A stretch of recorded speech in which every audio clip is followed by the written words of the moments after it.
dans cette église, alors je vois qu'il y a des jeunes, des moins jeunes, il y a pas mal de jeunes.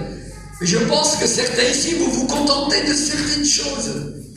Oh, je vais à l'église, je vais passer un bon moment. Oh, je vais me défouler dans la louange. Et puis ça te suffit, ça? C'est ça la vie chrétienne, c'est une triste vie chrétienne. Hein? Si vous vivez que le dimanche sur la louange, et puis que vous aimez danser, amen. Mais la vie chrétienne n'est pas faite que de louanges. Elle est faite de moments d'intimité avec Jésus. Et dans ces moments d'intimité, je vais te dire, il y a des moments où tu auras envie de louer Dieu encore davantage. Et quand tu vas venir à l'église le dimanche matin, ce qui va te faire du bien, c'est le fait d'être là devant le Seigneur. Et tu dis, Seigneur, je te bénis. Parce que cette semaine, tu m'as visité. Parce que cette semaine, je t'ai encore connu davantage. Alors, Seigneur, ce matin, je te loue. Et je chante des cantiques pour toi. Vous comprenez la différence? Et dans ces moments d'intimité, oui, la louange vient aussi. Il y a des moments où tu vas pleurer devant le Seigneur. Il y a des moments, alors que tu es en train de prier ou de lire la Bible, un cantique te vient à l'esprit et tu commences à chanter ce cantique. Et ce cantique, c'est pour la gloire du Seigneur, mais ce cantique t'est inspiré. Et tu loues Dieu, tu loues Jésus qui est là dans ce moment avec toi. Et tu n'as pas spécialement besoin d'attendre le dimanche que le culte soit là ou la réunion d'évangélisation pour te défouler dans la louange. Mais défoule-toi dans la présence de Dieu. Défoule-toi dans ce moment d'intimité où tu es seul, où tu peux te mettre à genoux et commencer à crier « Oh mon Dieu, j'ai besoin de toi, Jésus !» Et rappelez-vous David dans les psaumes, dans ces moments difficiles qu'il traversait, difficiles ou pas, parce que David était un homme qui était selon le cœur de Dieu et il aimait louer Dieu avec sa harpe. Et je m'imagine que dans les moments d'intimité, il était là, il disait « Oh mon Dieu, je te loue !» Et dans les moments où il était persécuté de droite et de gauche par des ennemis, il disait dans ses psaumes « Mais ils en veulent à ma vie, Seigneur !»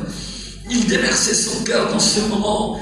Et il y a des moments tellement il était fatigué par ses ennemis, ces gens qui en voulaient à sa vie, même le tuer. À un moment donné, qu'est-ce qu'il faisait?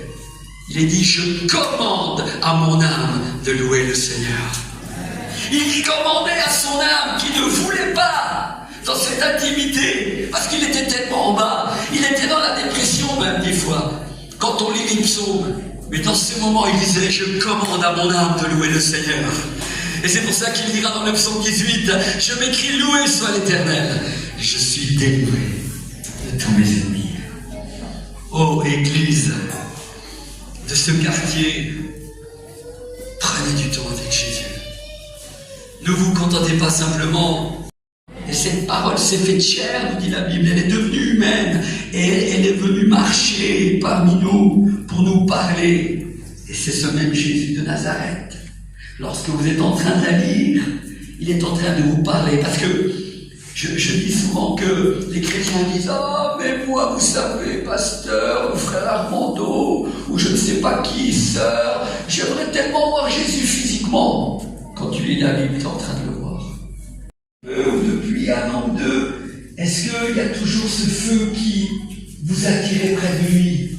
Vous avez la joie de lire la Bible, vous avez la joie de prier, alors qu'aujourd'hui, vous passez plus de temps sur votre téléphone peut-être, ou peut-être sur d'autres écrans qu'avec Jésus, je ne sais pas. Mais ce matin, je veux vraiment faire un appel ici à chacun, pas à ton voisin, pas à ta voisine, mais que chacun puisse, dans ce moment d'appel, se remettre en question, faire une introspection au-dedans de ton cœur. Et je veux simplement te demander, là où tu es à ta place, est-ce que tu réalises que tu as besoin de prendre du temps dans l'intimité avec Jésus? Est-ce que tu réalises que tu as délaissé la Bible? Est-ce que tu réalises que tu as délaissé la prière? Et que tu as besoin maintenant, aujourd'hui, de prendre une décision et de dire, Seigneur, ce que j'ai entendu, Seigneur, m'a impacté, m'a parlé. Et je désire, à partir de ce jour, revenir dans ta présence, dans l'intimité de la chambre, peut-être de mon salon, je ne sais pas, un lieu où vous pouvez être seul. Si c'est le cas, là où vous êtes à votre place, si ce message a créé ce désir en vous, j'aimerais non pas que vous me fassiez plaisir ou plaisir à votre pasteur, mais j'aimerais simplement vous demander si vous désirez vivre une vie d'intimité plus forte, levez-vous à votre place.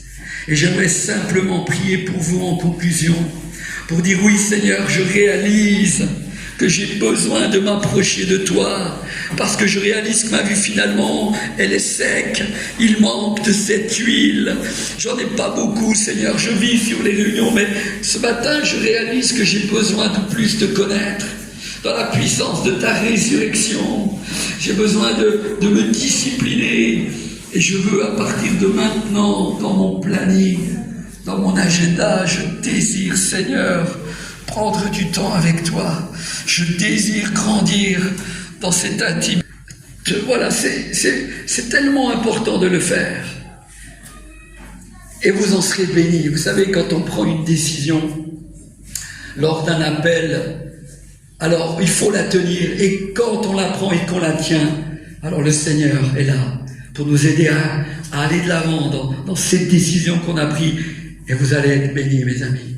Parce qu'il n'y a rien de plus beau sur la terre que de s'approcher de Jésus. Il n'y a rien de plus beau. Et pourquoi le Seigneur nous le demande? Parce que finalement, dans l'éternité, nous serons pour l'éternité dans sa présence. Il n'y aura plus la prière, mais nous serons des adorateurs en esprit, en vérité. Et nous serons là devant le trône et nous le louerons. Mais déjà ici-bas, le Seigneur veut nous former à cette intimité pour que dans le ciel, on ne soit pas étonné. Dans le ciel, ça continuera d'une autre manière.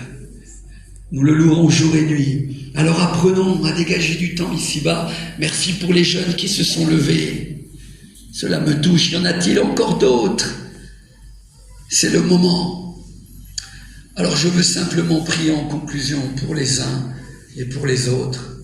Seigneur, je veux venir devant toi maintenant avec tous ces bien-aimés qui sont devant moi. Jeunes et moins jeunes, dit ta parole, jeunes et moins jeunes se réjouiront ensemble. Et Seigneur, je prie que cette Église se réjouisse réellement ensemble avec les jeunes, mais se réjouisse déjà individuellement dans une intimité plus profonde avec toi. Je prie, Seigneur, que chacun puisse te connaître davantage. Je prie que chaque Seigneur puisse te connaître dans une intimité plus forte qui va les amener, Seigneur, à recevoir de ton onction, va les amener, Seigneur, à t'apporter leurs difficultés, mais à vivre, Seigneur, des bénédictions, des exaucements de prière qu'ils n'avaient pas vécu jusqu'à aujourd'hui. Je prie que cette intimité, Seigneur, puisse les faire grandir et que leur témoignage dans ce quartier porte davantage de fruits, Seigneur. Je prie que dans les temps qui viennent, Seigneur, peut-être, et que, Seigneur, ceux du dehors ne voient plus l'Église de la même manière parce que leur vie aura changé. Je prie pour ça. Oh Saint-Esprit, onction de Dieu, viens dans cet instant. Déverse-toi sur les uns et sur les autres. Donne la force aux uns et aux autres de vivre cette réalité de l'intimité avec toi. Et qu'au moment où tu reviendras, Seigneur, il puisse être de ceux et de celles qui seront enlevés comme les vierges sages, en un instant, en un clin d'œil. Oh, je les bénis.